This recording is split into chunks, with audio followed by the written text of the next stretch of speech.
So there's quite a few different speakers today from the project. So you're going to hear some different voices, some different perspectives. And we want this space to be a respectful space for us to sort of share our ideas and our points of view. There's lots and lots of different experience and expertise in the Zoom room. So it's just kind of having that kind of, we welcome challenge, but it's kind of being respectful about that. Please use the chat function if that's something that you like to do during the presentations. We'll try and keep an eye on it throughout. If you've got questions or particular points that we will raise, so we can try and refer back to that as we kind of go along. And as I said before, there is going to be time for discussion, hopefully quite a nice big chunk of time for, at the end of the session, at least sort of half an hour for discussion. And also, if you've got any upcoming early years events, whether it's kind of events for families or professional development offers, then please share those as well. You can put them in the chat, and if we've got time, we'll read those out. But I'll also kind of pick those up afterwards and share them in an email to everybody that's attended. We're going to have a little screen break. So probably about 11ish, we're going to have a little screen break. Yeah, I'm really looking forward to sharing this project and also kind of hearing from you all as well. So I'm going to hand over to Lyndall. So I'm just going to spotlight you, Lyndall, so everyone can see you. To share why we've done this project. Yeah, thanks, Sophie. So I'm Lyndall Rosewarne. I'm one of the directors of Magic Acorns, and I came up with the plan for Germination, which is why I'm up first and doing the front spot. So the Germination project was very much about developing artist musicians. We wanted it to be experiential learning, and so that was a big part of the plan. We wanted it to be inclusive, so we came up with a plan for recruiting people in what we hoped was a very open-ended way, which would give the most people a way to come forward to us and express their interest. And we also included a little bit of filming practice, which some of you will be aware of around Baby Sound Garden, because we've always used filming, and we wanted to have some resources, some up-to-date resources which were fully permissioned by parents and carers, that we could then use to show other people what the practice looked like. Because I think quite often, if you're on the outside of early years practice, you don't really understand what might go on in a session. So I'm going to talk about that, but first of all, I'm going to go back to our visioning document to tell you a little bit about Magic Acorns and our approach. We've been updating it recently, and I think a lot of these discussions in Magic Acorns take place around words. Words are quite important for an organisation that quite often works silently or without words, but it's about trying to describe what happens. And because our work is quite improvisatory and often quite ephemeral, describing it is quite difficult. So I'm just going to give you a flavour of that as we go through.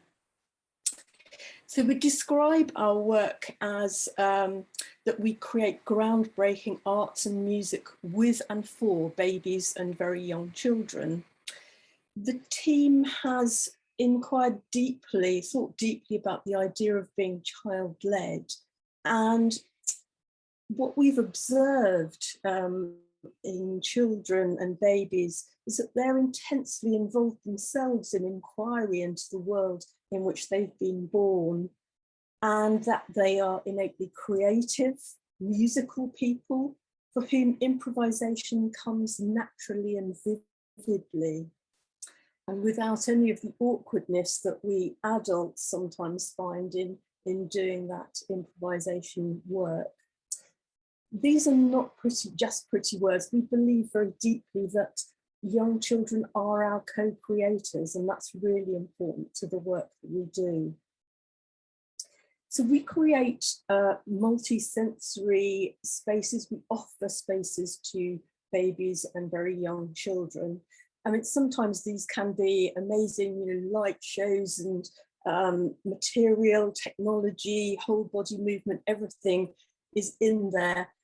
But often and day to day, they can be what we call musical play spaces, but they're spaces in which we invite young children to come and play, to react, get involved with. And that's quite important, that we offer rather than insist. We think that, or we hope that people, both the children, but also the carers, the nursery workers, other people in that space, are cared for and nurtured in the space. And we do this by listening, by not jumping in, sometimes by our silence, by reflecting and responding to the child's mood, movement, engagement, sounds that they make. We very much feel that we're not in the space to give a performance, but to be there, to be in the space with others, some of whom are very young. Alongside our creative output, we're very committed to developing new artists and educators to come into the kind of world we work in. And I'll just take you back to the first time I met some of the team. It was 2003, and I was working for Youth Music at the time, and I visited the Priory Nursery in Great Yarmouth, where a project was taking place. And it was the start of almost 20 years of work where artists and musicians were able to take time to develop their ideas, to develop their practice, to think about pedagogy, and to find out what worked for the babies, the children, and the adults that they were encountering in that space. And we realise now that that was a real privilege, and that it's something that artists and musicians coming into the sector today don't necessarily get. So when we started to think about Germination, we started to ask the questions, well, how can we train people to work in the way that we do? How can we bring them into our world? And immediately it occurred to us that being quite improvisatory, classroom learning wasn't going to be of great use to us. We needed to give people the experience of working in the way that Magic Acorns works. So the words around immersive, experiential, artist and musician development became very important. We believe in the real value for artists is in reflection, to do something and then to reflect on it. And we wanted to build that into the process. And that's how we came up with the idea of mentoring, that we would provide our new entrants with a way to talk about what they'd seen, what they'd observed, what they'd done, how they felt about it. And this proved really important, as I'm sure they'll tell you later on. But the whole story of a programme of work comes from the research around it. So the other things that Magic Acorns is committed to is researching, embedding research in all that we do. And that's something that Jess Pitt will be talking about a bit later on, about how that works and what it tells us about what's happened. So how did all that feed into Germination? Well, around recruitment, we focused on we wanted artists and musicians with a focus on under 25s. We wanted to make it inclusive, that people from all parts of the community could come and share. And we did that by looking at the words we used in the adverts. So we talked about improvisation and musical play rather than musical skill. And we invited people in to Sorry, and we talked about singing as well, rather than playing an instrument, although, you know, we've clearly got some very talented instrumentalists in our group. I mentioned mentoring, so we also recruited mentors to work with people who were coming into the sector. And we also set up a way of them being able to visit spaces with young children, visit nursery spaces, but then provide a musical play experience. And this had to work for people who were, you know, quite experienced, but also not very experienced at all. So they'll be telling you about the experience they had as they went through that program of work. But just to finish, we just come back all the time to the idea that our youngest children, and particularly those who are most vulnerable, should be able to access the very best in arts and culture. And in order to make this come true, we need to champion a new generation of creative people in this work. And that's what we started to do with Germination.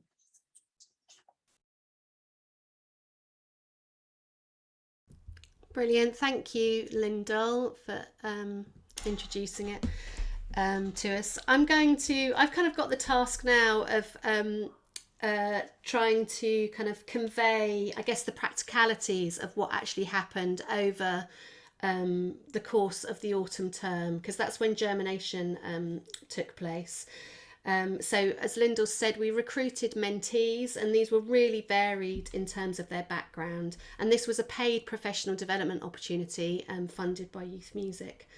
So the applications, the variety of kind of creative practice, you know, as visual artists, dancers, performers, instrumentalists, really, really varied practice.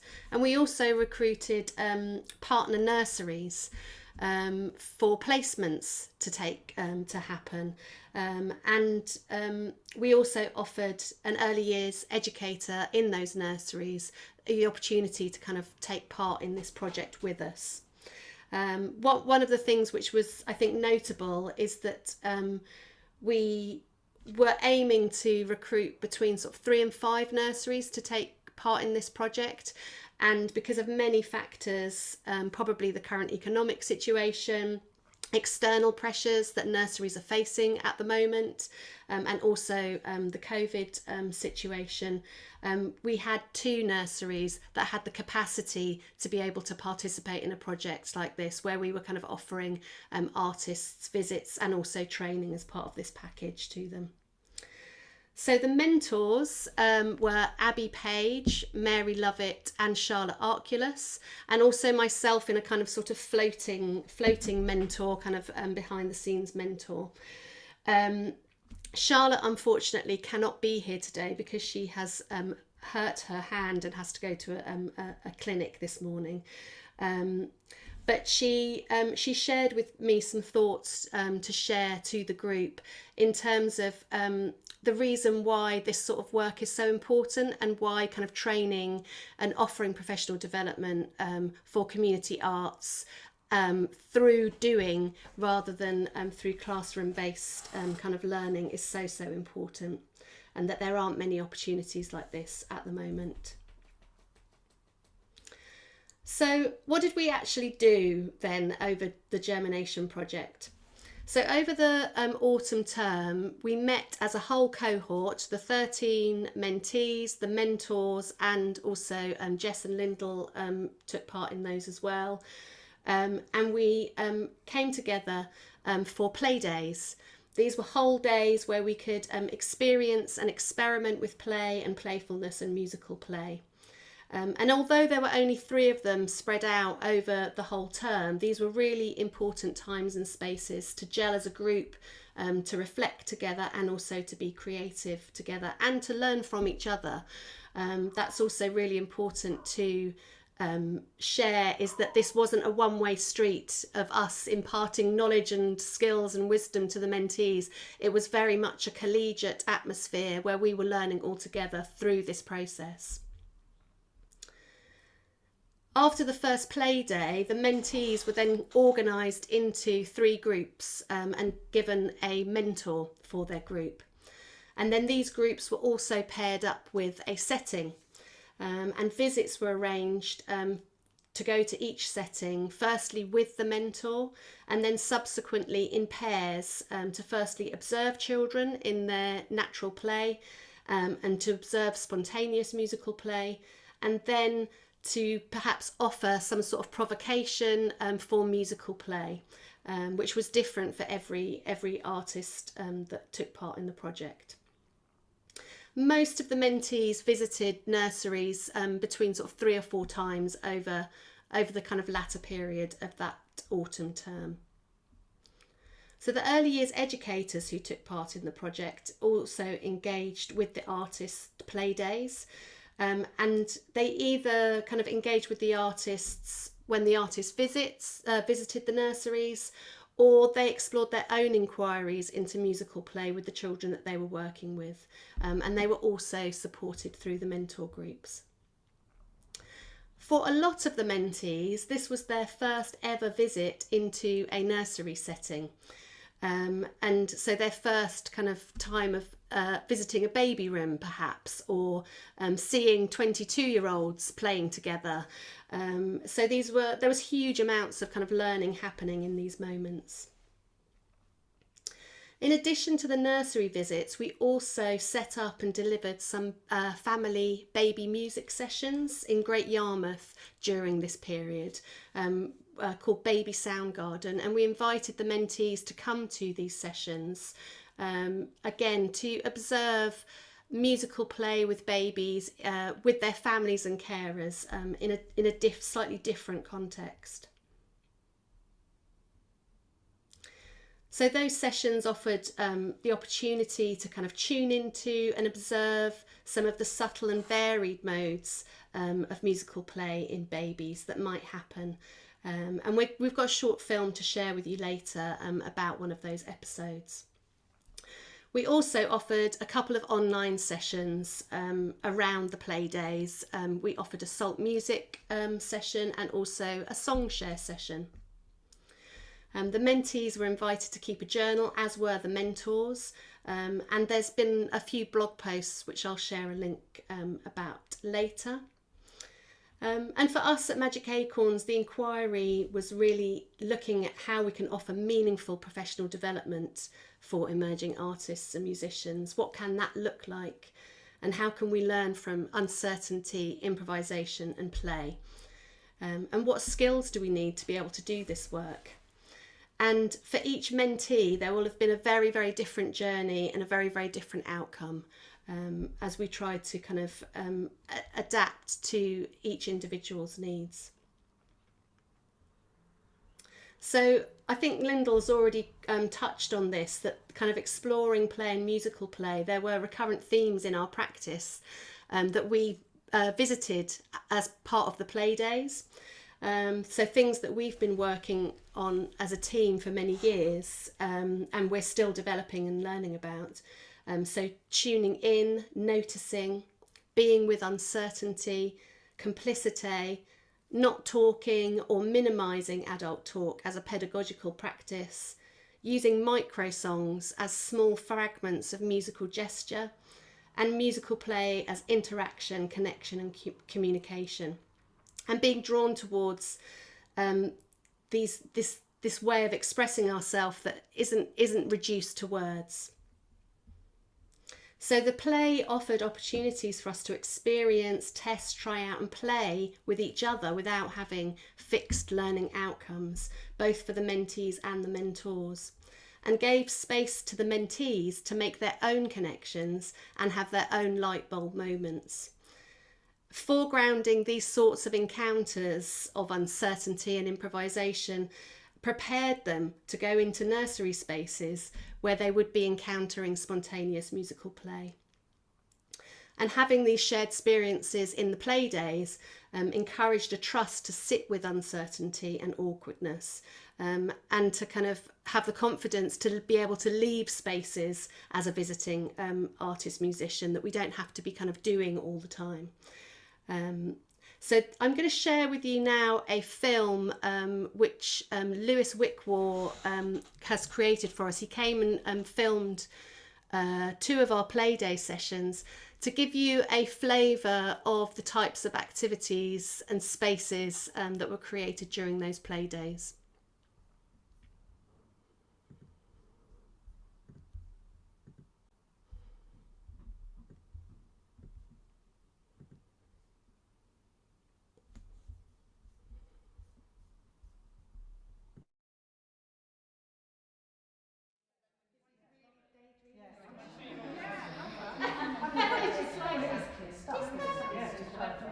I'd really like to hear it.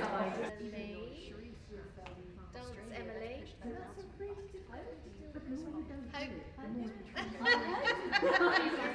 So it is empathy, but it's not empathy, it is empathy you want to feel. Of course you want to feel, but you want to understand, seeking to kind of generate meaning.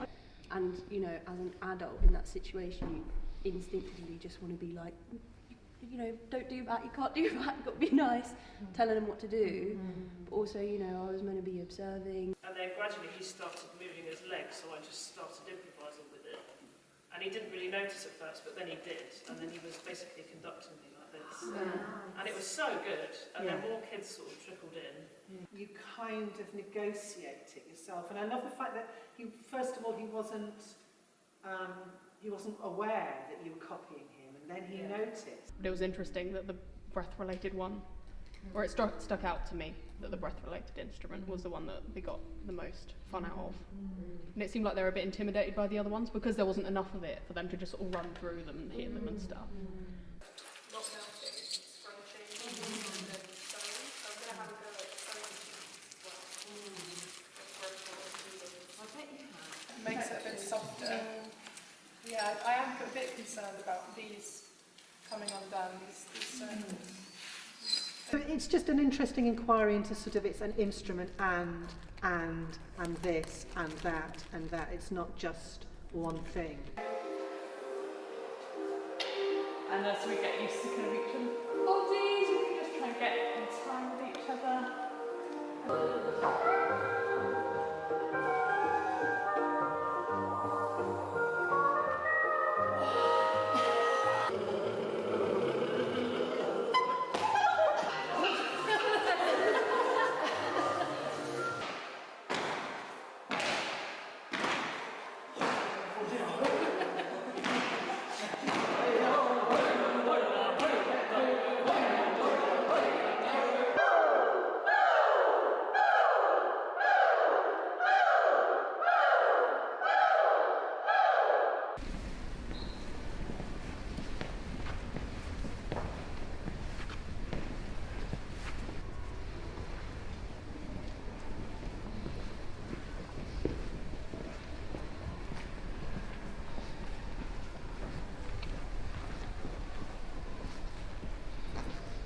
I've been watching rooks and jackdaws. They really like switching directions.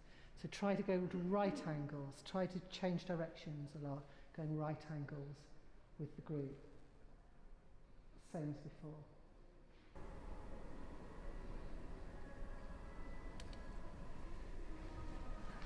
Negotiating there, keep the right ankles.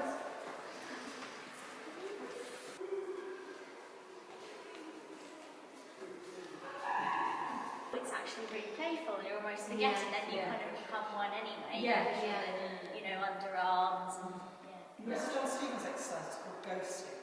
So I'll start.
Oh yeah, great.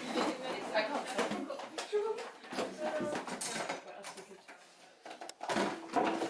Well, maybe we should be. Let me just change key, darling. Yeah.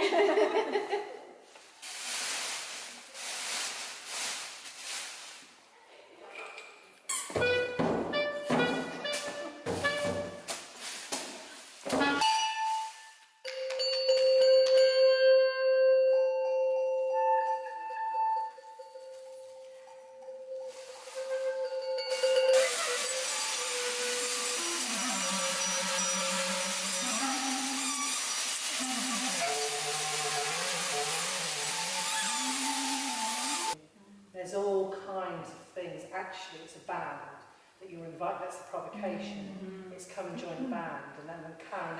I think the voice. There could be more voice in with it as well. Like, this is the skill. It's trying to think of musical material that you can do in time. It's quite hard, isn't it? Yeah. So it's that skill. That's actually the skill I need to develop. Yeah. Then you can use it in anything, really. Yeah.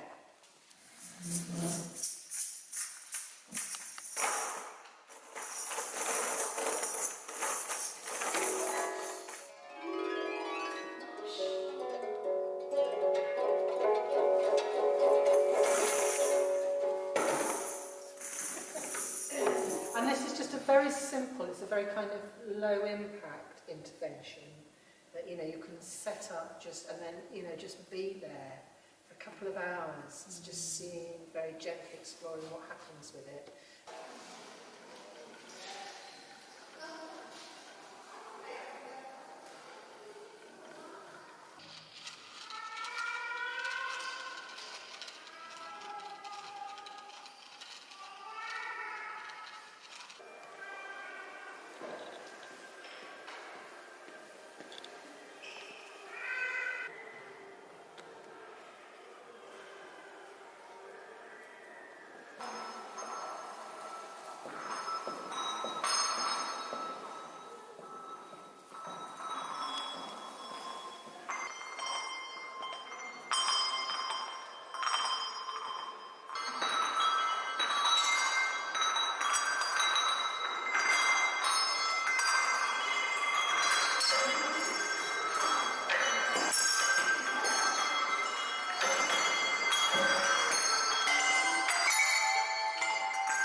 Sophie, you're on mute. Thank you. I just realised that gives a flavour of the play days, which were really important kind of anchors to come together kind of throughout that kind of autumn term.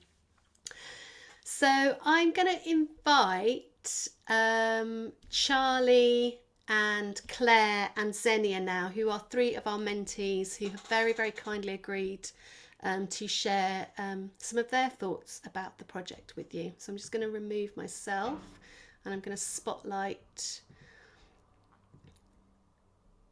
add spotlight, and I just need to find Xenia. There you are, Xenia. I can't remember who was going first. Charlie! Hello. Hi. It was so lovely to watch the video back. Just made me feel really happy to remember it all. Because I do remember it, obviously, but just watching it was like it was wonderful. So my sort of journey with the Germination project was, I'm a musician, clarinetist, and been interested in working in early years for a long time. And I've been sort of studying it a little bit and reading a lot about it. But I sort of jumped at the opportunity to actually just dive in and get more hands-on experience and be in a group with other people that are trying to do the same thing, because sometimes I can feel quite isolated, and it's about having those conversations and getting, learning from each other, which is really lovely. And I found the play days were really wonderful because it kind of focuses in on that idea that everyone is musical and everyone is equal in a group, that you're trying to create an ensemble with who you're working with, which I think is one of the most powerful things that I would, I strive to do when working with children, is to not slip into that entertaining role and actually seeing them as co-creators. And lots of the exercises that we were doing were about trying to let your guard down and do things that felt quite, I sort of had inhibitions to be really goofy and wacky and move around. And I loved working with dancer as well, because children are just so physical when they explore music. So it was wonderful having dancers in the group, and everyone went for it. But I did find it on the first day, I was like, oh, I could probably do this with people I knew, but I didn't know anyone. So it was that I sort of learned a lot from doing that. And a lot of the here are some drawings that I did. I found that the kind of reflective journal we were encouraged to use voice notes or write things or doodle things, and I'm a big doodler, so I sort of made these notes as I was going into nurseries and things like that, and it was really nice knowing that other people were going to actually look at them. There's something a bit different knowing that people are going to read your reflections, so I really enjoyed that, and the kind of welcome of diverse ways to do it. And again, being in a pair and having someone to reflect on that space when we were in the nursery settings, someone that was actually there, because sometimes if you're in the moment, you can kind of forget how things actually happened because you're so focused on being present. So I found that really useful. And also having a mentor we had the mentoring in between our nursery visits, which I found really, really good, because we could talk about what went well and sort of reflect on how to make it better and get some advice of little things to do to improve it. So I think all those things, really enhanced my improvement of practice massively. Some of the exercises, one of them was, there was one particular one, we did lots of non-verbal about creating ensemble, which is so wonderful because that's how children communicate, and especially in our nursery there were quite a lot of children who were pretty non-verbal, or English wasn't their first language, so it was wonderful to have those exercises. And one particular one that I used was we had to match we were put in pairs and one person had to make a sort of micro song physically. I remember doing some weird bunny hops and then tapping my feet on the floor or something, and then our partner had to create a kind of a vocalized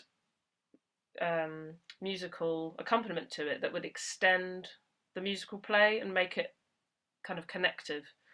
And I used that massively in my session, and it was really lovely doing it with adults first and people that you trust and you'd been exploring all these things with, and then doing it with children. And I used that with my clarinet.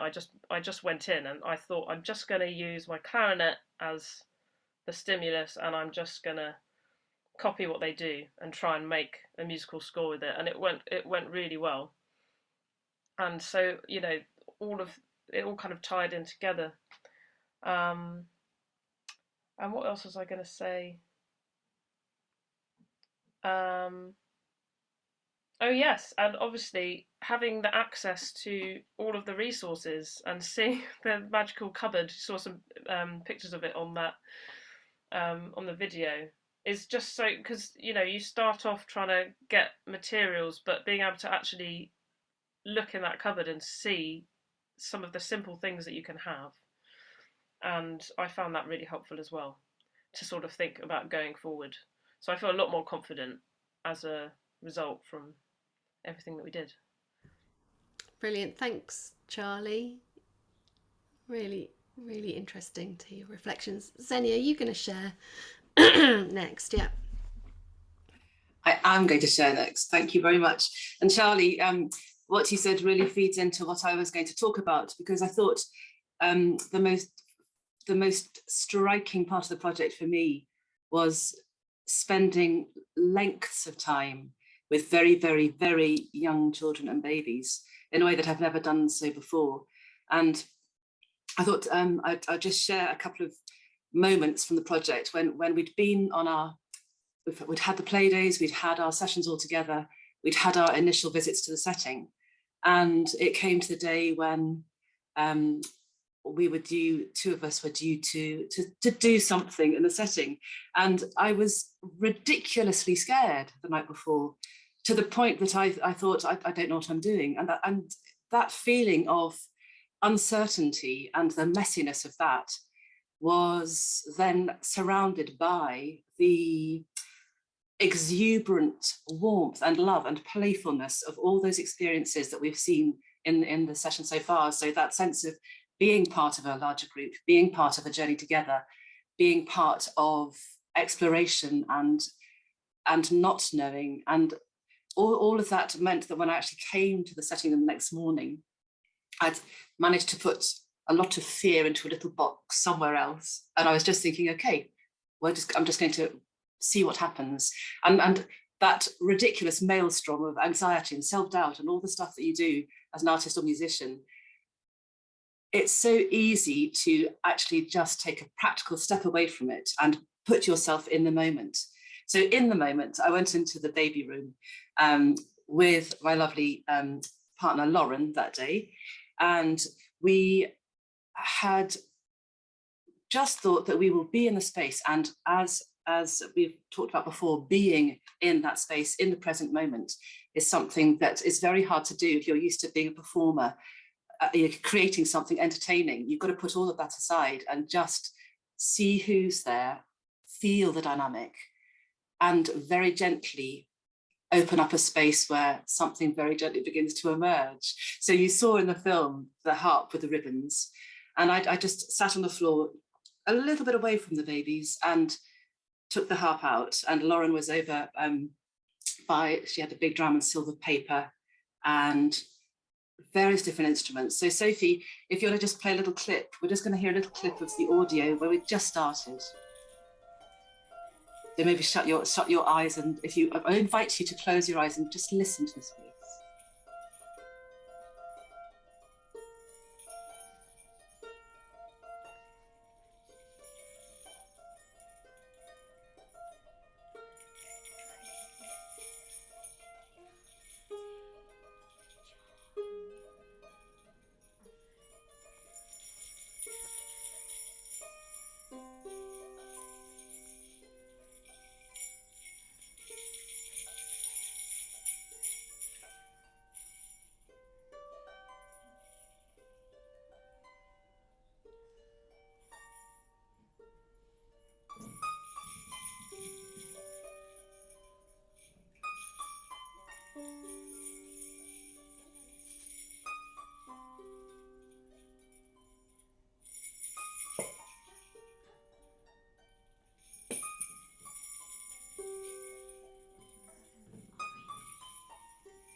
Thank you.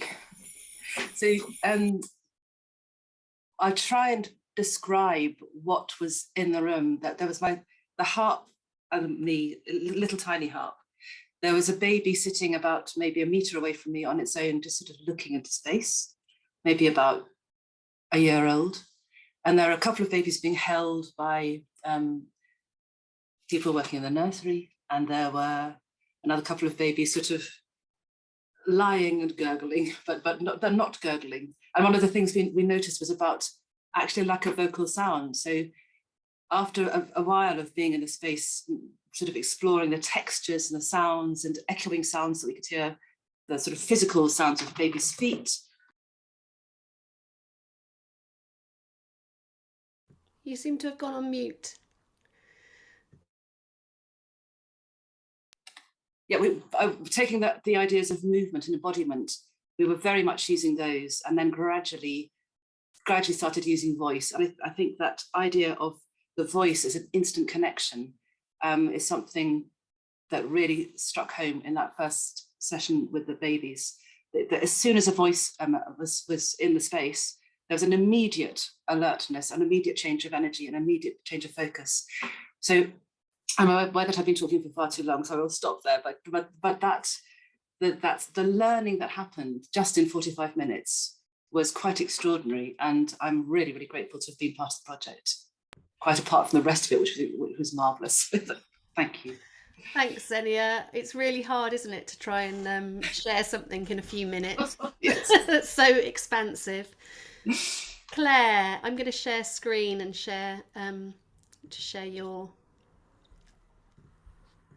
Okay, hello everybody, I'm Claire and I come from a visual arts background. I have previously done a residency with Magic Acorns, and so when the opportunity came to do a second one, I absolutely bit their arm off. The learning that you go through by being part of the play days is immense, as well as on this project we had the opportunity of mentors. It was over a longer period of time, and we got to go into nursery settings, which is something that I've never done before. So as you can see from the pictures, my idea was to look at how sound and mark making go together. So the offer was that the children were 3 and 4, and when they started making marks on the paper, it was to do with the sound that they were making with the chalk, which we then turned into a game.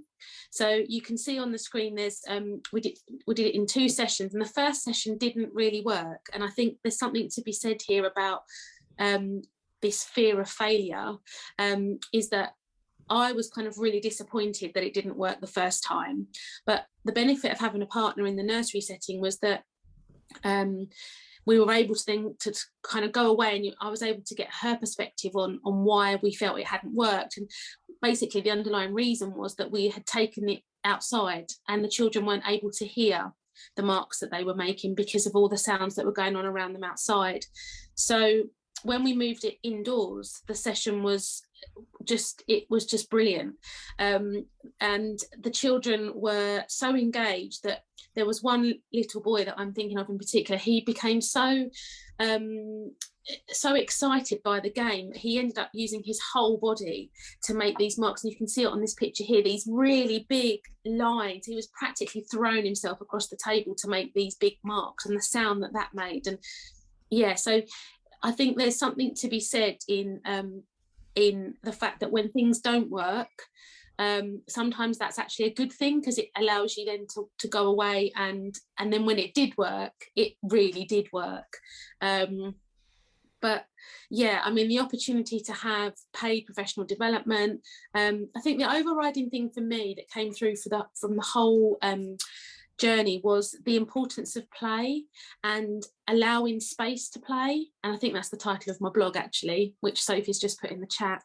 And as adults, we don't ever do that, and it's so important. I'd say more important for the adults than it is for the children in some respects, because when the adults can see the benefit of play, I think that then, as a parent myself, it then made me more aware of providing more opportunity for my children to play in a way that isn't that is free play, and it isn't kind of, here you go, we're going to sit down and play a game, or we're going to sit down and do this. It's kind of this space for them to play.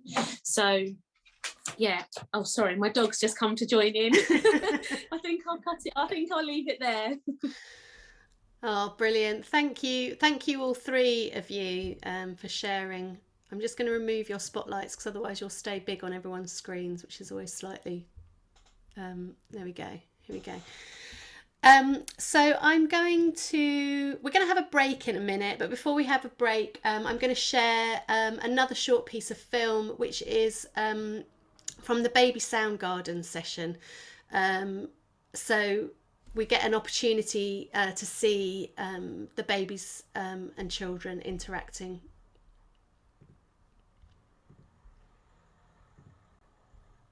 Oops, not that one. Here we go.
Are you ready? Here we go. Oh.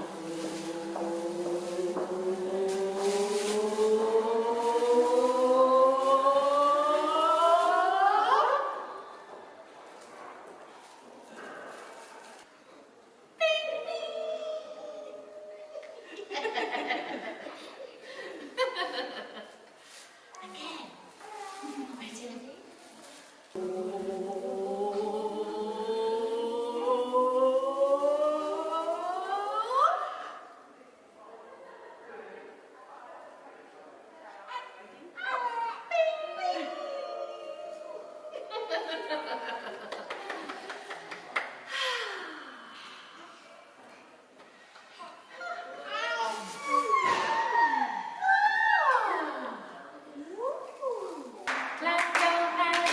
your hands together. Clap your hands. Babies up. And babies down.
The wind is blowing, the washing of the land.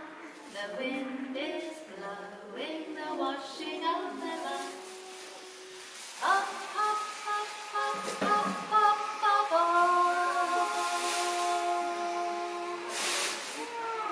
bubbles, bubbles, bubbles.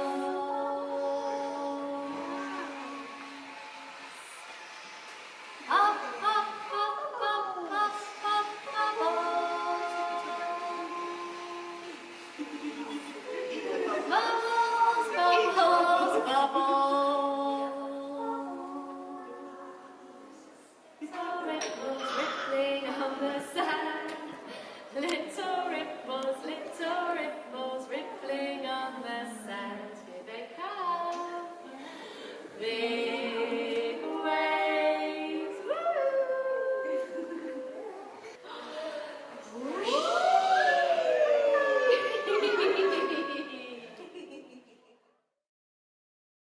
So hopefully this sort of half of the session has given you a little bit of a flavour of some of the activities that took place and some of the reflections that were kind of happening in those moments. We're going to take a short break to get away from the screen, grab a drink, go to the loo. We're going to come back at 10 past. We're going to start at 10 past.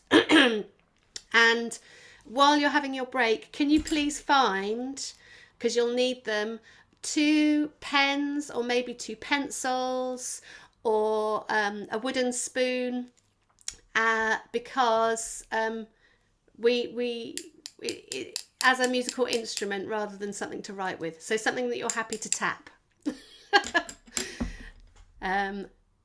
So yeah, see you in 10 minutes. Welcome back, everybody.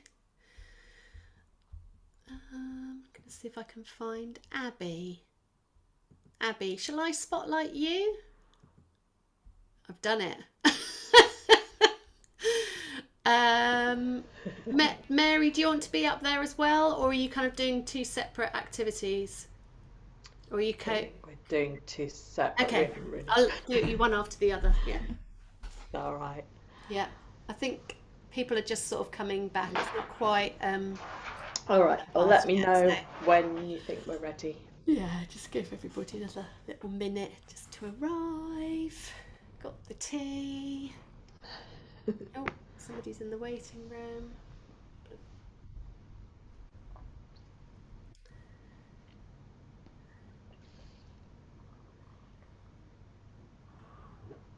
Okay, shall we go for it? Yeah.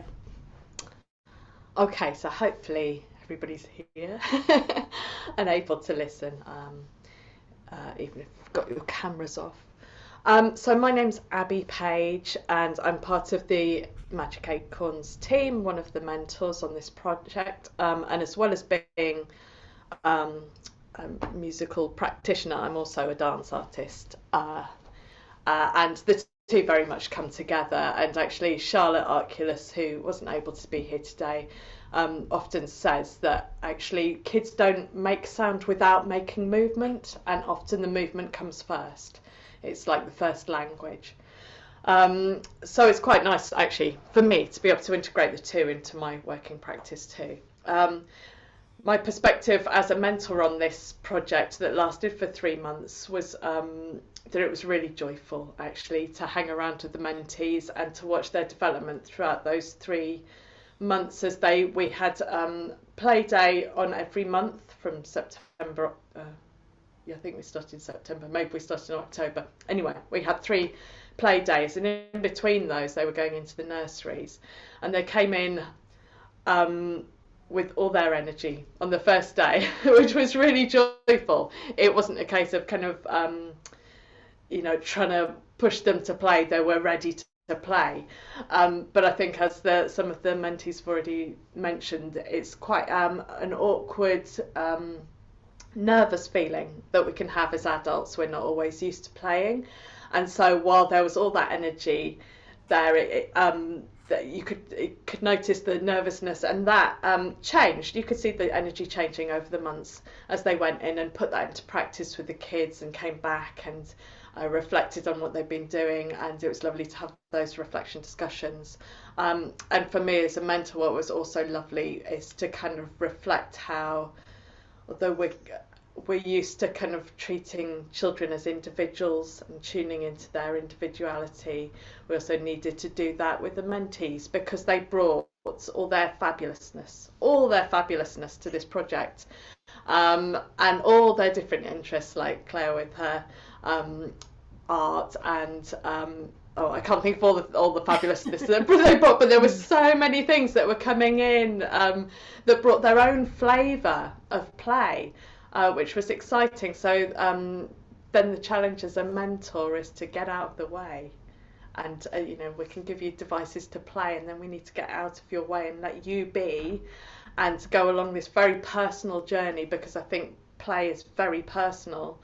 This very personal journey of connecting with children in your own way and in your own playful manner.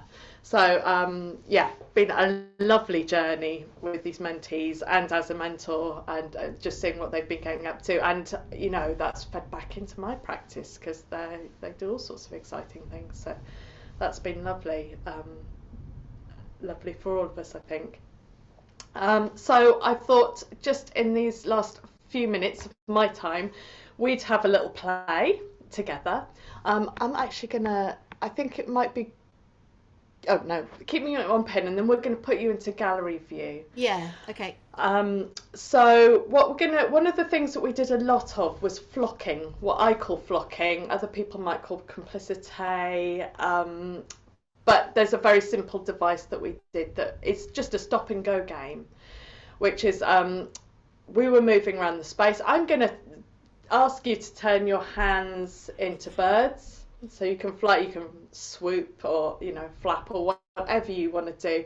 And you can do this whether your camera's on or off. You can still join in and be part of this. If you can switch your camera on, it'll be a lot more dynamic, but if you can't, that's totally understandable too. Oh, brilliant, I've got you in gallery view so I can see you all. Are you all in gallery view now?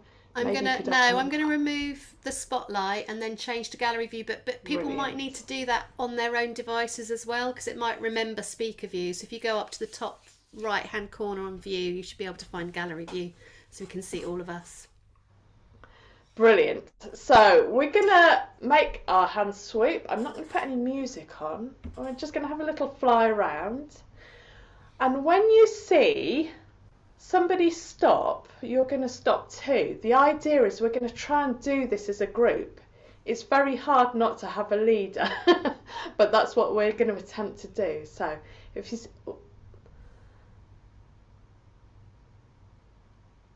and equally, if you see somebody start, we're going to start to off we go. Brilliant. So we're just gonna, I'm going to shut up now. We're just going to have a little play with this for a little while.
Beautiful. And then the next time we stop, we're just gonna freeze and just look at the picture.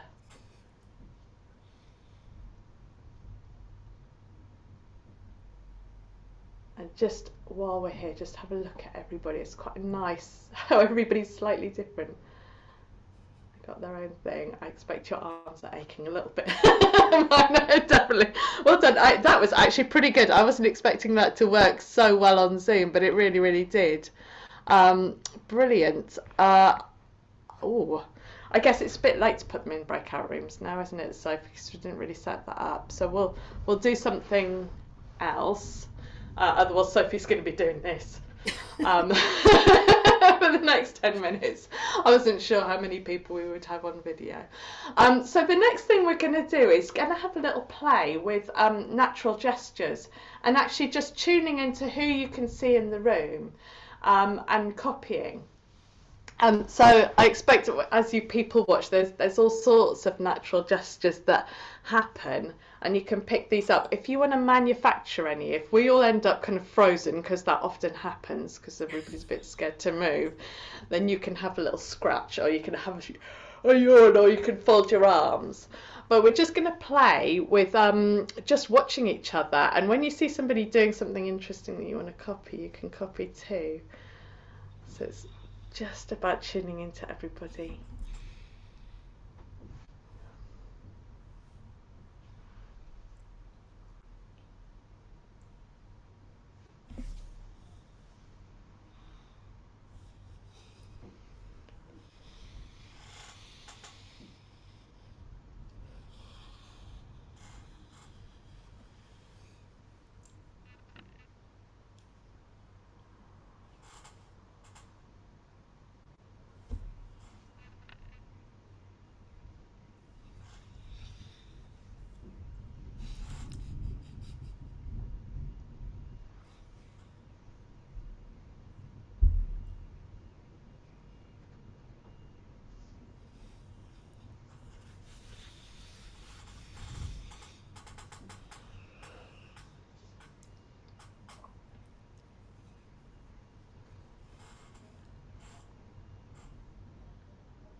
Brilliant. I could do this all day, frankly, but better not, because we've got other people to play with. But yeah, so it's as you can see, it's very simple task to kind of tune into what children are doing on a movement level. It doesn't have to be wild, although sometimes it can get quite wild, but you can always adapt it to your own energy. But they notice when you start joining in with them, and they quite like that. They know that you're with them. Have I got time to do just one more, like 60-second one? So we're going to just do that again. You can have your microphone on if you want, or you can have it off, because I know it just depends, how you're feeling. But the other thing we're going to try and do is create some sound effects, vocalizations. Like, who was it who was talking about that? Was that you, Charlie? Was talking about creating vocalizations to what you see on the screen. So if Sophie and I could give you a little example, if I make a movement, Sophie, and you make the sound effect, is that all right?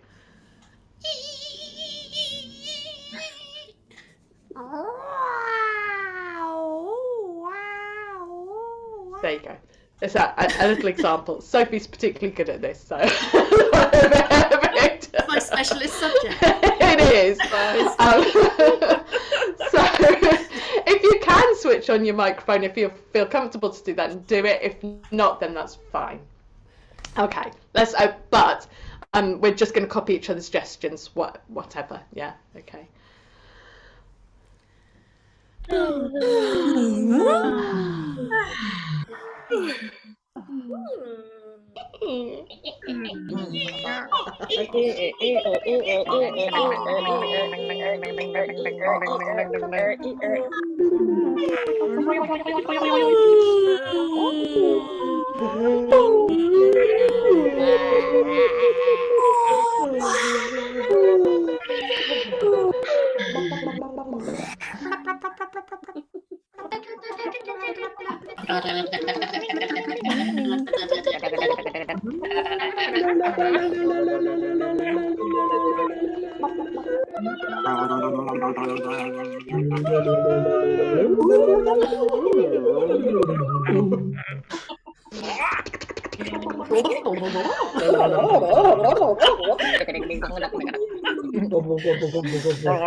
Oh, brilliant.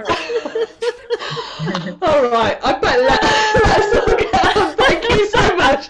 That just made my day. Thank you so much for playing. Thanks. I was just thinking, I wonder how many like PhDs and masters and degrees we've got in the Zoom room today. We're all going blah, blah, blah, blah, blah, blah, blah. It's definitely a research project, isn't it? Mary, shall I spotlight you? If you want. We can all see ya. Hello. Can you hear me okay? Yes. Hurrah. So hopefully you've got two things that you won't have to write or do any maths with. And what we're going to do is we're going to sort of sound the room in a kind of really exploratory way, and see how many different ways you can use the things that you have decided to use, and how many different sounds you can make. But just don't think too much about it. Let's just make some sounds. So you don't have to have your screen on for this, and just try and use the space that you're in as fully as you can, so you can move around. It doesn't have to be where you're sitting, but that's okay too. So so we're just going to do that for, let's give ourselves 3 minutes to do that together. And if you can turn your sound on, but you don't have to have your video on if you don't want to. Nice. Is that okay? Any questions? In fact, you know what? I think it would be better if we all turn our video off and just concentrate on the sound. Mm-hmm. Yeah, can we all do that? Yep. Okay, so we're going to start now.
I hesitate to stop you. It sounds like you're fully getting in there. Exploring. So, yeah, just a little quick question. What's the most interesting sound that you found? First one to answer.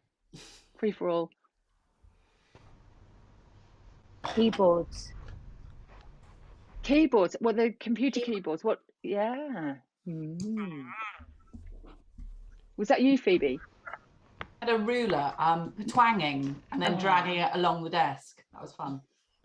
I love a good twang myself.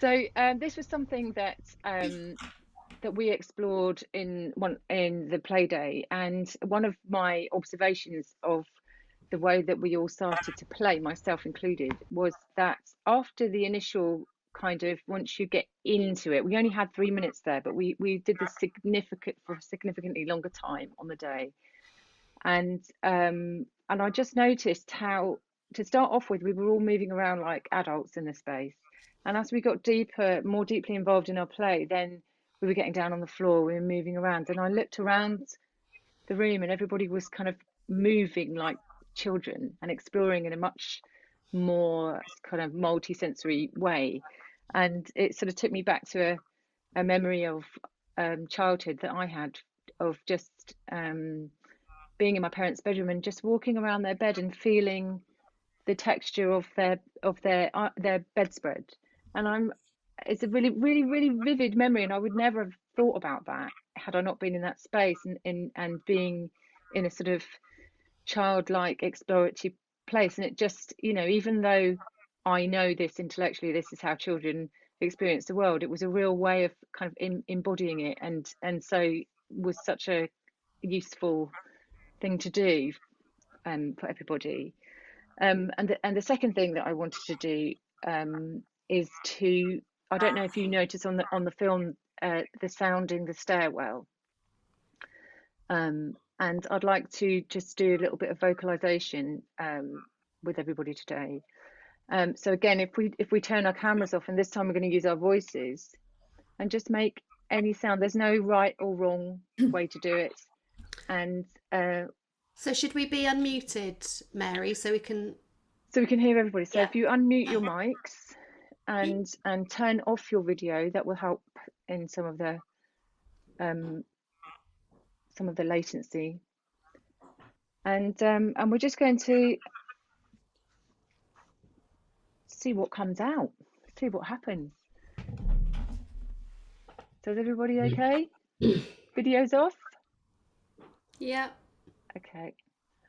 Alrighty.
I'm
going to end this improvisation now.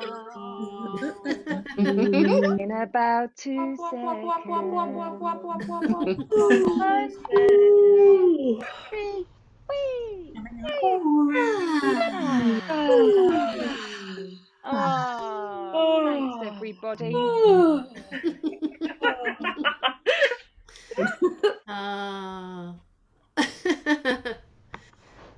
Thanks. When are we going on tour? Yeah. Improv band. Come on. Thank you so much for joining in, everybody. That's really it's lovely of you, and quite often it can be something that's quite challenging, and I know this very, very well from the work that I do in the world when I'm not doing Acorns, and it's I work in community music and work a lot with choirs and singing groups, and I meet people all the time that really have been stopped singing and stopped expressing themselves by something that somebody might have said to them in a very subtle way, and I've met women and men that are in their 70s and have been told that they can't sing and have stopped themselves doing it for decades, and then they realize, actually I love doing this and I love it.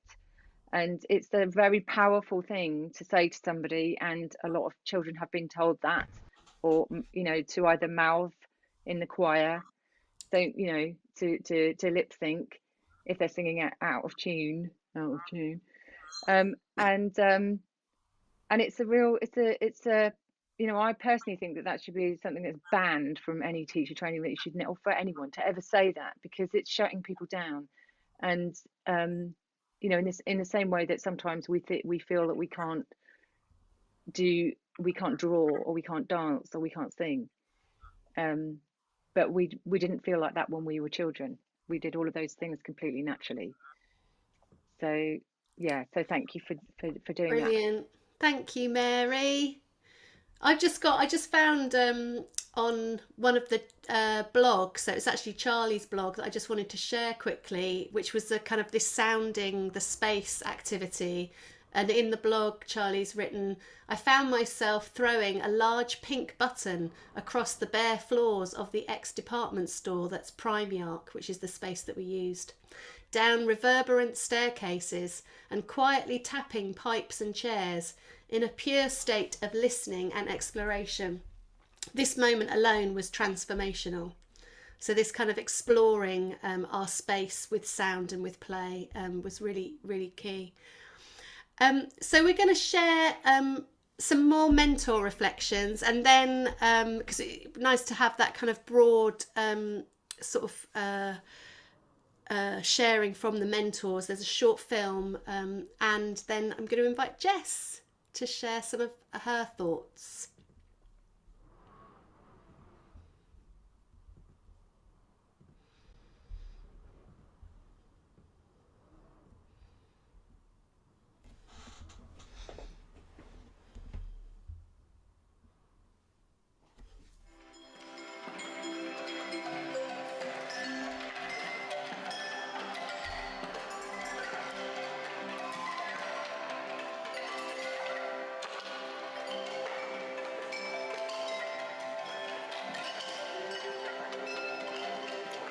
I'm Gabby and I work at the garage in Norwich and wanted to develop my confidence in music, which is why I kind of connected with Magic Acorns and decided to do the project. I mean, I have experience as a performer. I've performed kind of classical music and I have a bit of training in music, but it was very sort of almost academic and it, so much so that I think I didn't know how to loosen up and use it and use music with kind of young children, and I thought it had to be a certain way, so I wanted to have my kind of preconceptions changed and my mind opened a bit. I work in the children's garden in Norwich with a big outdoor nursery, and I was kind of given the music space to run, and so when my manager suggested I go on this course, I was really excited to learn more about what I was doing, because I've always done music, and I was really excited to link that with my childcare practice. So it sounds like we're building it around the drum, which is nice. Around it.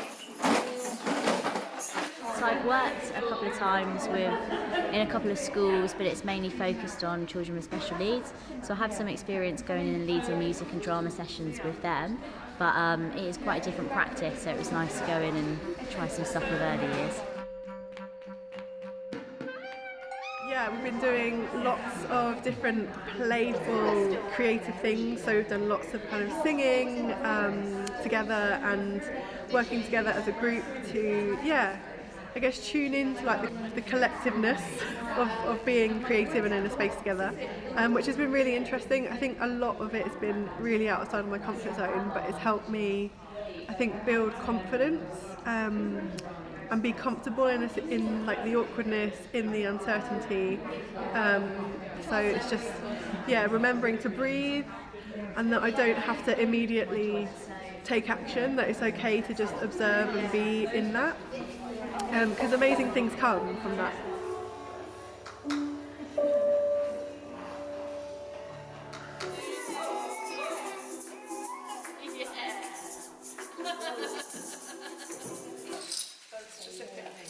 I don't know, I get a lot from playing with the children and talking to them, because it's all that kind of not knowing, and they're really good at improvisation.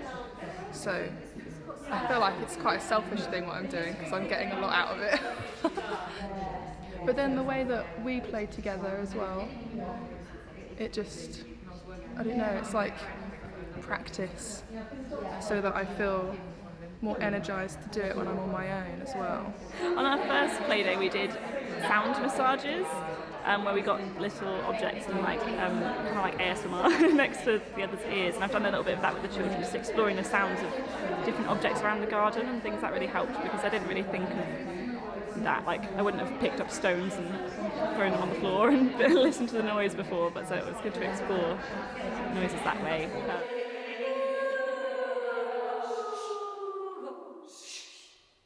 Now I see that it's not, that music can mean so many different things, and it can also mean sound, which is so obvious, but I think I hadn't really seen it like that before.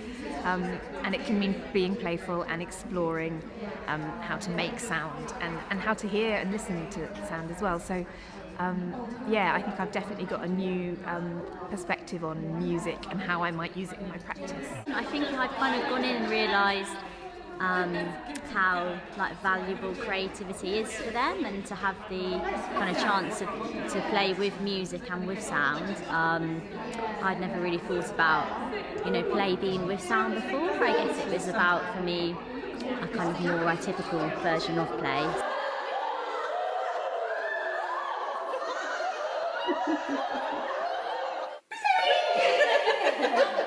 Trust the creativity and also learn from the children as well, so following their lead on the sounds and the their imagination that they play, so it's been really lovely to see how much in the moment they are and how present they are and how creativity comes from that space.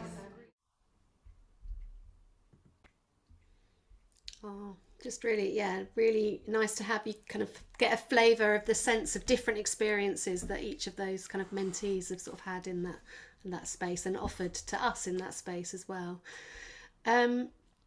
So Jess. Yeah, thank you. I'm just wondering what the best thing to do now is, Sophie, whether people really feel like they've got loads that they'd like to say, or shall I just charge on for a little bit with some thoughts? Do you want to share a few thoughts, and then and then we can do some sort of breakout rooms? We can have the sort of last bit of the last 30 minutes of the session over sort of to discussion. Fantastic. All right. Well, it's lovely to be here.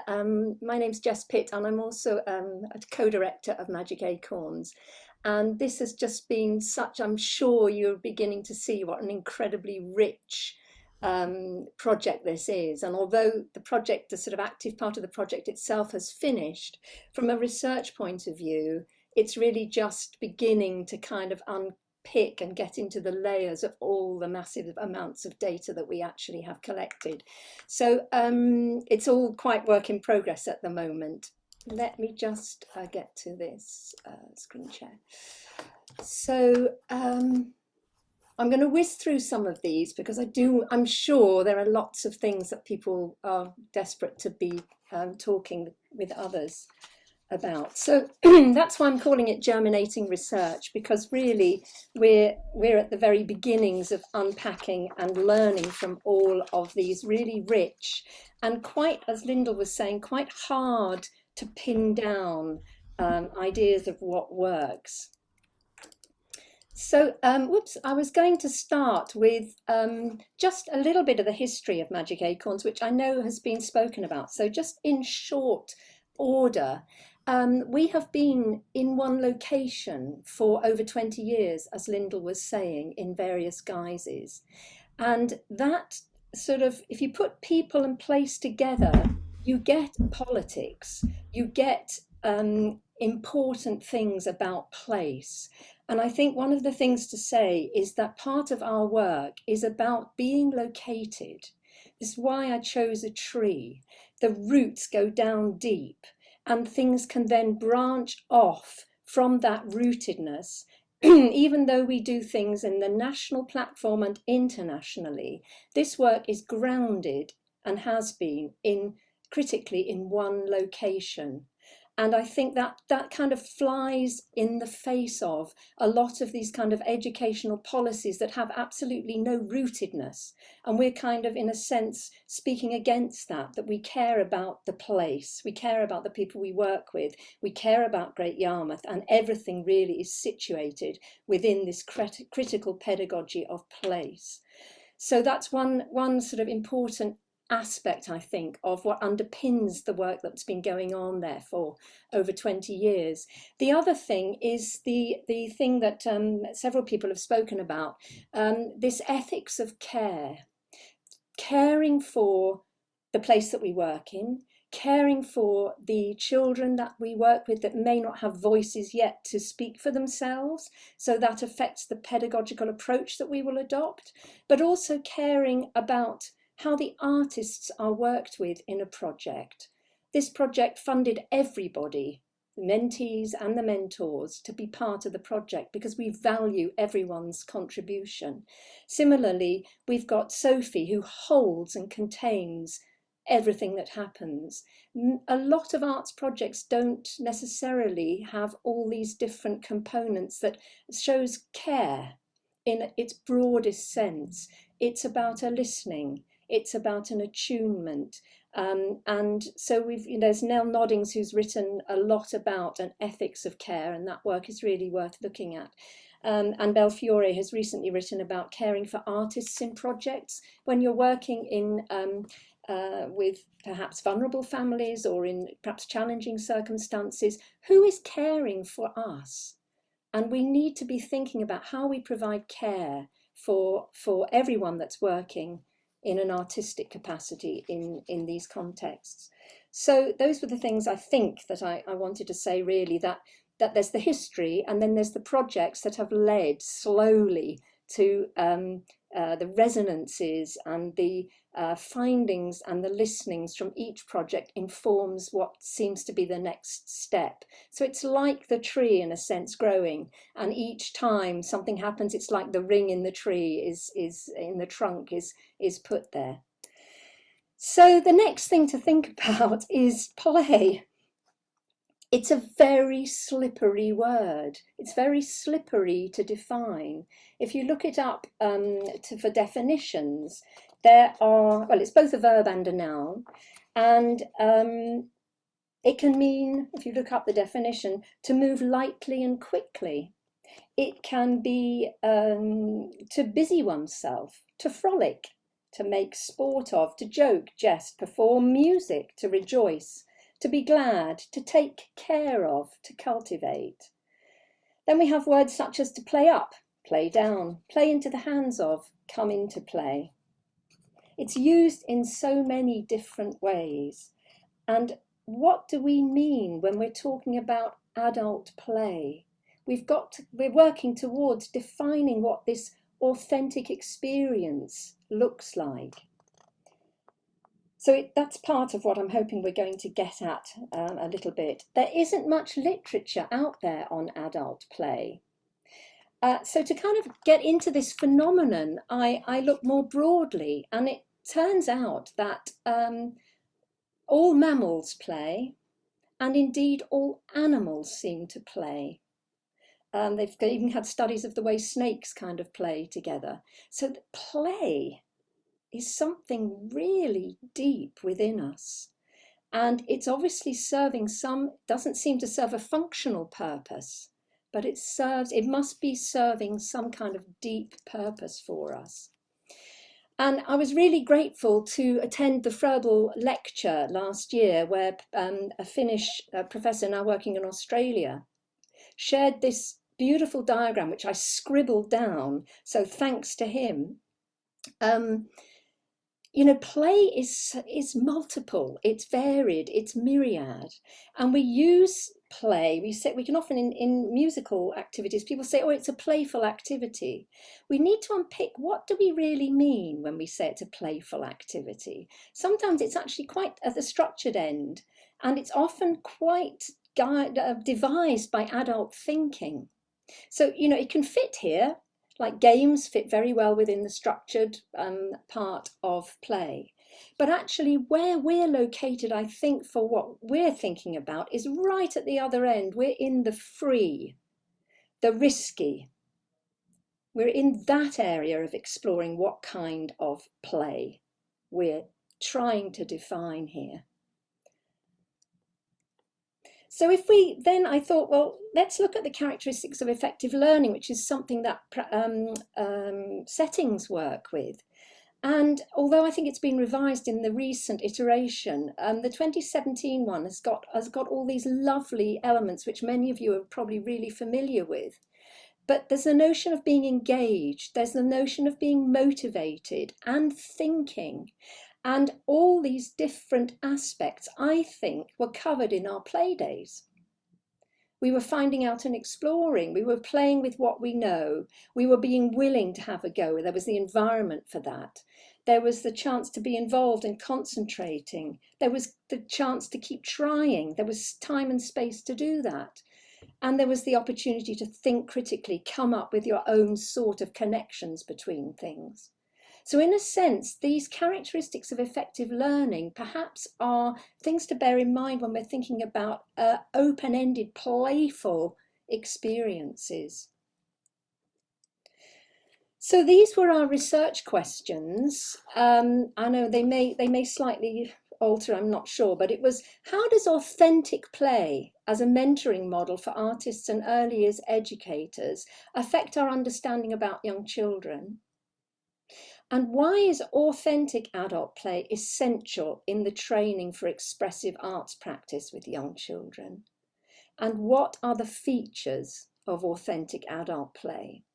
So I hope that we will eventually be able to kind of provide some answers for those questions as we go through. Our methodology was qualitative. We're seeing knowledge as being created through processes. Not just in the words people say, but in the things that we're doing, the way we work with objects. It's created in and through creative processes. And these reflective journals that are so rich because they're involving all kinds of writing, pictures, video, audio. And then we've got all the Playday materials that in themselves stand for knowledge. There's the audio, the film, there's photos, there's blog posts, there's podcast interviews yet to be published. And then I also was able to discuss with a critical friend, which was really, really helpful. And we had some questionnaires. So lots and lots of rich data to help us answer these questions. So some tentative findings, and they're very much a work in progress. These words seem to be coming very frequently. Time, space, feeling safe, secure, safety, and in the moment. This notion of presence, this notion of losing everything else so that you can be in the moment. So what makes an adult play experience authentic? I think this quotation from one of the mentors is getting towards what I think people are saying. There's a notion of losing a sense of self, which I think we kind of slightly experienced in the flocking thing. And this sense of a shared sense of complicity, being together, attuned to one another. And time just doesn't seem to have the same, time doesn't feel the same. And there is this sense of flow, which of course people will talk about in terms of play. It's intrinsically motivated, freely chosen, and is usually in your optimal flow state. So I think these things seem to be what we're looking at when we're thinking about an authentic adult play experience. So features of authentic adult music play for individuals, it was really interesting. There was the notion of child came through in many, many ways. Not pretending to be like a child from some, finding your inner child from others. And there was this notion of being childlike that came through in many, many ways. Being open-hearted, being prepared to be in the moment, lost in utter joy, a state of relaxation, flow, exploration, a sense of nothing being right or wrong. But there are things required of the space that we offer for these activities. It has to be safe, and we need to unpack how do we create a safe, supportive, open and welcoming space, because that is essential. There need to be clear boundaries. It's not just a free-for-all. Everybody needs to know what is expected, what the edge of this liminal space is. And this trust has to be established really early on. And there has to be time and space to explore. So we took days, and I think the play Days is a real model for this CPD. So play as a mentoring model, what does it offer us? Well, it challenges typical versions of play. We're not talking about it as if we were a child, we're experiencing it as an adult. And it allows us to stay with awkwardness, that's come up a lot, but within a safe space. To be out of our comfort zone, and within that awkwardness, build confidence in the space of uncertainty. It's all really tricky, but there's something really deep in here and profound. And then, you know, the activities. Somebody said it's easy to wonder what the relevance with these activities is sometimes when you're going through it. But once they got into the setting, they realised it was the only way to really prepare for exactly how present and in the moment you have to be when working with children and families. So the impact for the children of play, we've got people who are truly themselves as the artists that they are, being able to bring in provocations or ideas or ways of working that are true to them and authentic and genuine, and then to be able to let them go and be played with in a free in a free way. So there's something there about artists being artists and children being children, and how that combines together in an unteacherly way, which is what Mary Ann Hunter talks about in Art, Artists and Pedagogy. And I think that is what settings, that's what all of us need at the moment, to be truly authentic and who we are, to be allowed to be the real artists that we are, and to allow the thriving of children through our artistic provocations. So just some questions maybe to start the discussion. Wonder what the challenges for us are in being truly playful. If it's something that is so innate that reptiles are doing it, why are we not doing it all day, every day? And what are the benefits for young children when adults can play in the moment? So hopefully that's more than enough. Those are the refs. Brilliant. Thank you. Thank you, Jess, for sharing those thoughts and insights into it. So this kind of, we're going to have some time for kind of like open space discussion as a whole group. But to kind of start that off, I'm going to put you into breakout rooms, if that's okay with everybody, so that everybody's got a chance to kind of talk in a small group. There'll be maybe 3 or 4 people in each group, because not everybody necessarily wants to speak in the bigger space. So I'm going to open some breakout rooms, and we'll have 10 minutes in a breakout room. So introduce yourself to whoever you're in the room with, and then we'll come back and there'll be an opportunity for kind of questions, comments, kind of open floor discussion. Here they come, they've all got chucked out. Oh, welcome back, everybody. So, I mean, quite a lot to take in and take on. It's an open floor, so if you want to, if you've got any questions for anybody who's presented today, or if you've got any comments, then please just use the raise your hand and unmute and kick us off.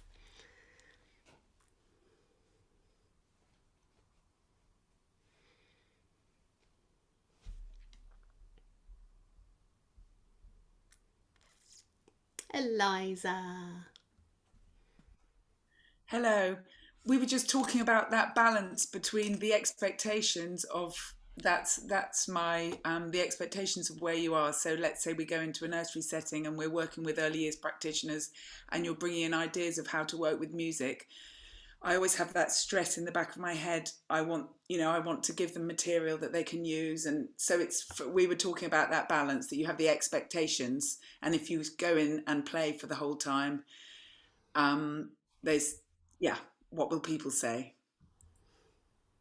That just to throw that out there. I'm not saying, I'm just wondering, Nikki, I can see you're there because I know that you're in a setting. Are you feel able to comment back on that in a setting, or Paula? Sorry to put you on the spot. I'm just thinking, you've got a setting here. They might have some. Yeah. Okay. I think I'm Paula. I'm the lead pedagogy at the Children's Garden, and I think we feel very much that it's been a long process, but we feel we've had quite a lot of young people that come via apprenticeships with us, and we're very lucky that because they come in straight from school, they're in a position where we can show them our ethos, and they're part of our culture and how we operate as a community.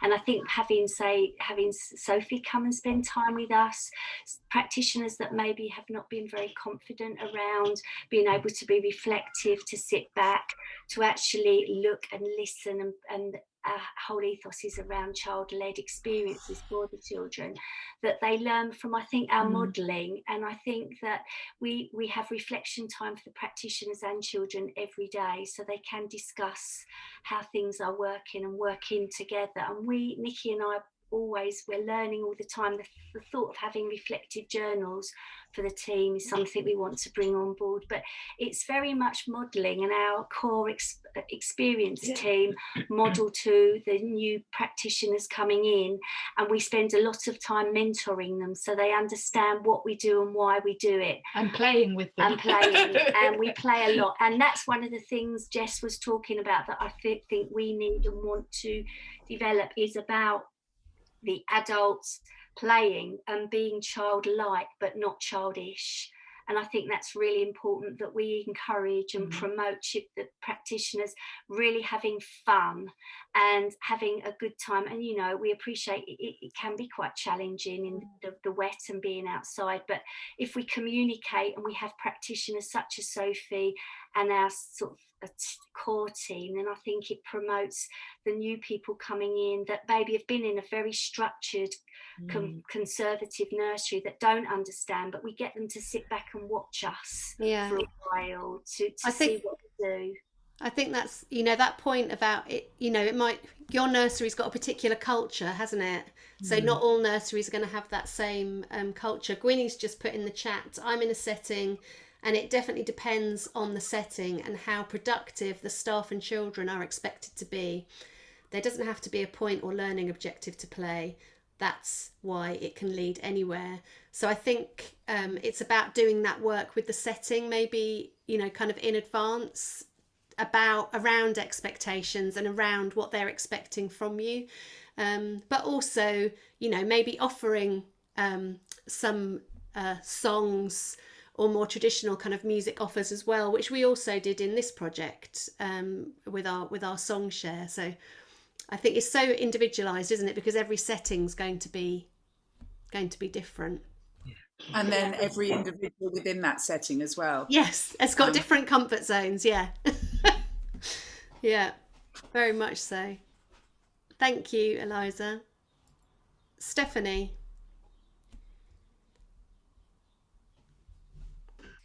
Hello, Jess, sorry, did you want to come in on something before I ask my question? Oh, thanks, Stephanie. Yeah, I was just going to say that it's so much about going to work as a visiting something is about how one sort of, I totally get what Eliza's saying and your discussions, but it's kind of about the time before you even get in the setting, how that, you know, really being confident about what it is that you want to be offering to this setting, and to be clear about what it is that you want to bring, so that everyone's on the same page. And that doesn't necessarily mean that it's got to be all about play, but sometimes people can have expectations in their mind about what music looks like, and that it from their own experience, and they expect it to look a certain way, and then we end up feeling pushed into that sort of particular model. So it's a negotiation, and I think there's something about us being an expert in early childhood music pedagogy that we can share and open up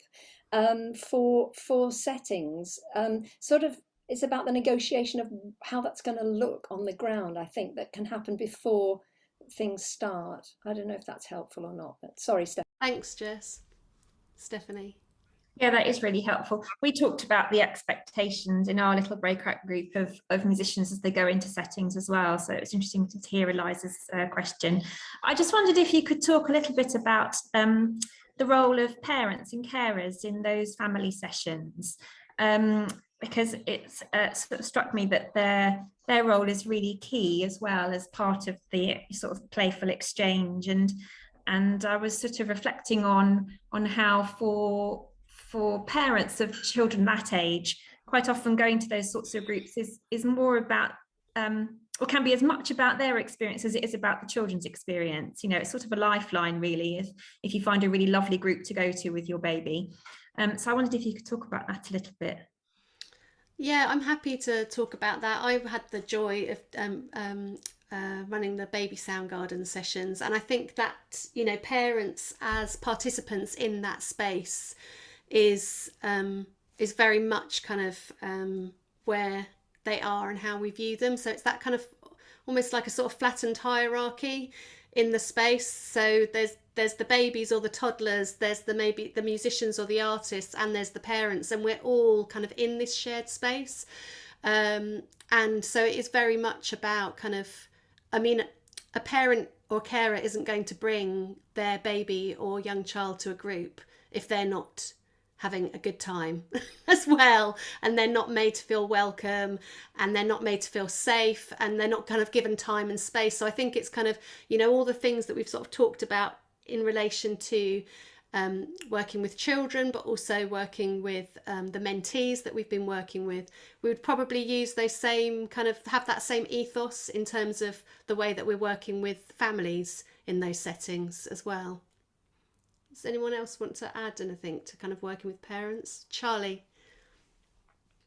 I touched on this when I was speaking to Jackie just now, but through Germination, so I've been helping out with a local more adult-led circle time group, and I felt confident to start implementing some real free play in the middle, just with my clarinet. And I must say that actually I think the focus from the parents was more heightened when you're sort of drawing attention to how they interact with the instrument, because again, some of the ones that are less engaged with circle time were really happy to jump around and conduct me, and the parents find it magical, and actually they left the session thinking, wow, I can't believe how engaged they were with that instrument. And they're all going, oh, maybe they want to play the clarinet one day. And you just think, oh, this is so lovely, you know.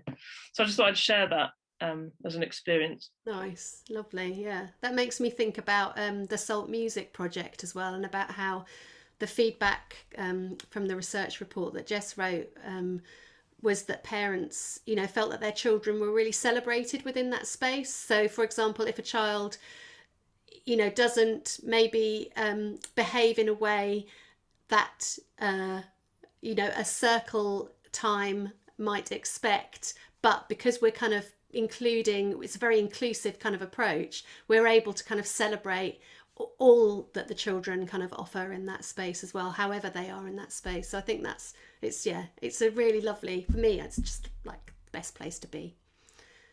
Gwynnie? Hi. Also, when you're in a nursery, it's very different being with the babies and the preschoolers, not just because of age, but because of the amount of adults there are.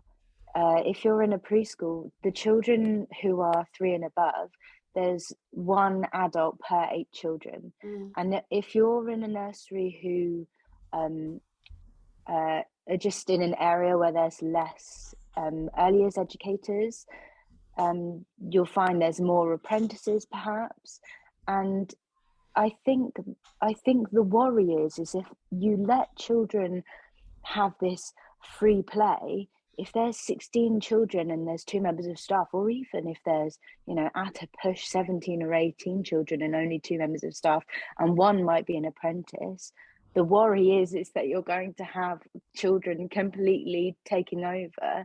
And I think the fear from adults is that we're going to be told off from higher up members of staff on how could you let these children be so wild, and there is a certain point that when they are running around going crazy, there are more accidents, and there is such a fine balance on this free play and still being safe, not safe in terms of being, you know, tentative, but safe as in actual making sure nobody physical gets hurt. Safety, yeah. Yes, physical safety, definitely. Yeah, it's really complex. Has anybody got any kind of reflections on that? Claire? We actually had 2 children that got so excited that they bumped heads whilst we were doing our session, and Charlie and I felt awful. And Mary said to us, but that's what children do. So we kind of were like, okay, yeah, that, and you know, children do fall over and, you know, bump their heads or scratch their knee. I mean, I even do that myself, and I'm an adult. So I think it's just, I think it's, as a society, we've become so like wanting to wrap everybody up in cotton wool and like, oh, you can't do that because you might break a fingernail. It's like, it's actually, there's, you know, we are, as humans, we are designed to explore spaces, and along with that there comes an element of risk. And I think it's important for us as providers of these spaces to allow for that element of risk, because life is risk, you know. And I think if we take that out of our children, how are they ever going to learn how to mitigate risk and manage risk? And, you know, so yeah, I after the session I felt a bit better, but I didn't at the time when the children had bumped their heads. Yeah, I can imagine. Yeah, I think you know, that it, what I think, Gwynnie, you're talking about is that kind of when it gets like really, really, really, really high, and like, oh my God, I am the practitioner who's got 8 children that I'm looking after, or maybe there's even more because everyone looks like they're having a really great time. There's actually 20 children, and how am I going to bring it back down again?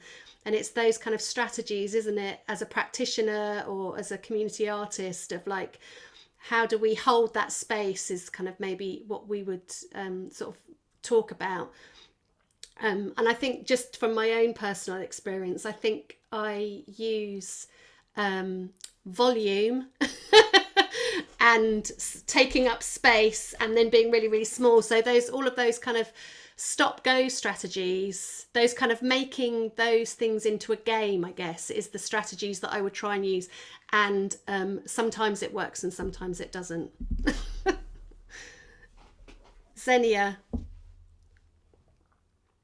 Thank you very much. There's a couple of points. One is going on from Gwynnie's raising the concerns about the sort of the frenetic activity that can happen, and just reflecting on how you, Sophie, had modelled that that embodiment of calm by sort of, you did a big stretch as if you're really, really, really tired, and then you sort of went down to the ground as if you could have a cozy sleep. And there's something really compelling in how that taking the space and bringing down the noise through your own movement and sort of making gentle noises, it can draw down the energy of manicness. So that was just one thing to that was a really clear memory from the sound garden. Not that there was manicness at all, but it was just something so compelling. And then I used that in a different setting and found it really effective and really calming for me as well.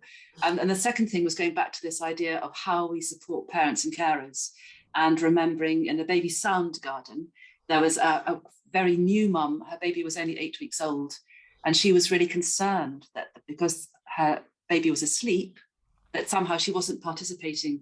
And what you did was completely allay her worries and make it really practically clear that the sound that was surrounding her baby and the vibrations of the space and being there were actively engaging in what was going on. And the relief that was evident in the mum was so clear in her body and the way she relaxed and then stopped stressing. And it was really lovely to watch. So that's just a couple of reflections. Brilliant. Thanks, Xenia. Mary. I think you've actually answered my question, because what I was going to say to Ginny in her response, which I completely understand, and also I come from a background of working within early years myself anyway, so I really understand the concerns in the room and all of the constraints and all of the considerations. But it was really just about the strategies that you were talking about, and just having those tools in your tool bag that you can bring the energy up and down, and that takes a little bit of, you know, time and practice, and to feel confident doing that, and so that was it really, which has already really been answered. Thank you. Anybody else got any questions for anybody, or kind of comments they want to make? Now is your chance to unmute. Eliza. Can I just ask about sharing this, because I'm about to start a project, a Soundwaves project with Jane, and we've got a new person coming on board who probably hasn't seen much of this approach, are we able to share this? Am I able to share this? We're going to share a recording of it on our blog probably in the next week or so. Brilliant. So yeah, it'll be available to share around. Anybody Fantastic. else? Thank you. Has anybody got anything kind of coming up? Oh, Barbara, see your hand up. Yes, hello. I've been very quiet, which is not like me. I'm just thinking about, now that the project has ended, or your 3-month with the mentees and what have you, and it's been obviously a wonderful experience, and you're working with like-minded people who get where you're coming from and where they're coming from, and but how do you take that out with you when you're not part of the project? And how do you keep that going, and how do you keep that momentum for thinking outside of the norms? And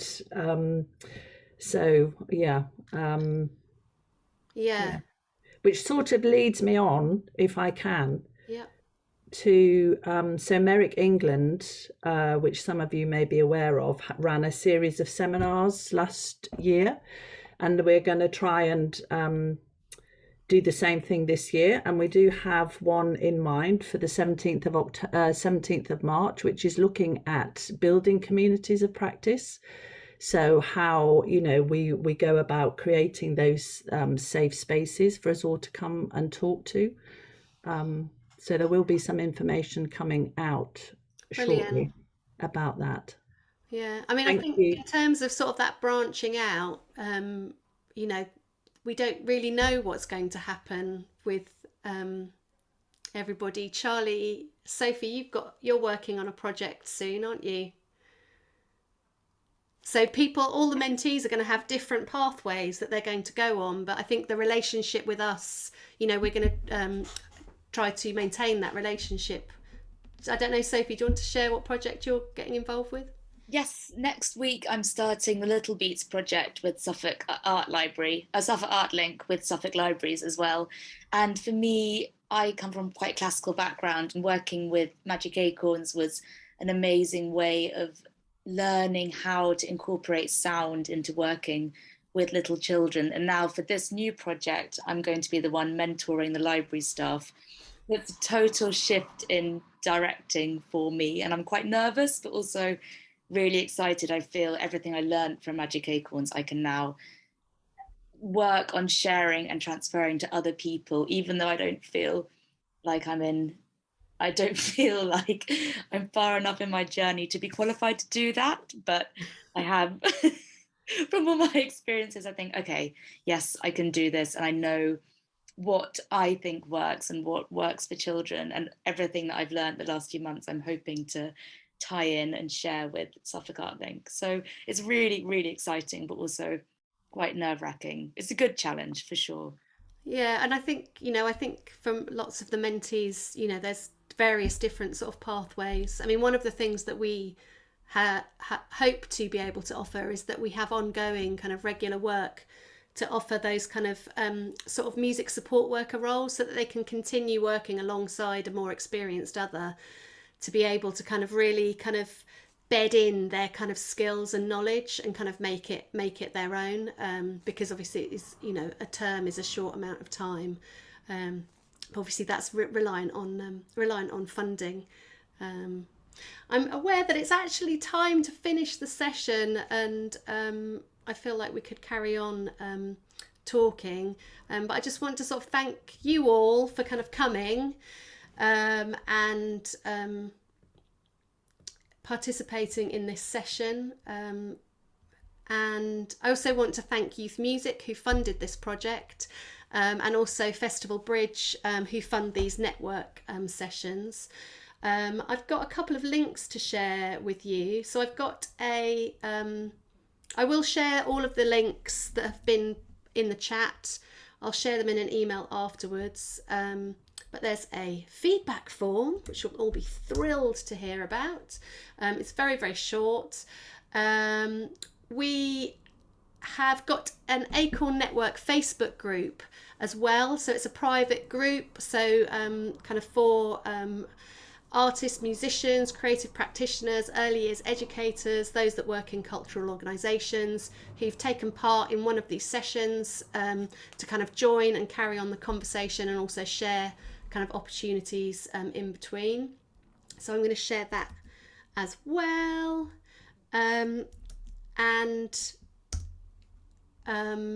Yeah, have a look at our website. There's some lovely blogs on there from the mentees. Oh, I can see somebody's asked to join the network straight away. That was quick. It's like live. Yeah, thank you very, very much for coming, and yeah, enjoy the rest of your day, and hopefully kind of see you either in real life or in another online space again soon. And thank you to everyone who's contributed today as well, especially all the mentees. Well done. Thank you very much. That was very nice, Zoe. Thank you. Thank you, Sophie. Everybody. Bye. Thanks, everybody. Bye, Sophie. Bye. Thank you. Bye-bye. Miss you all.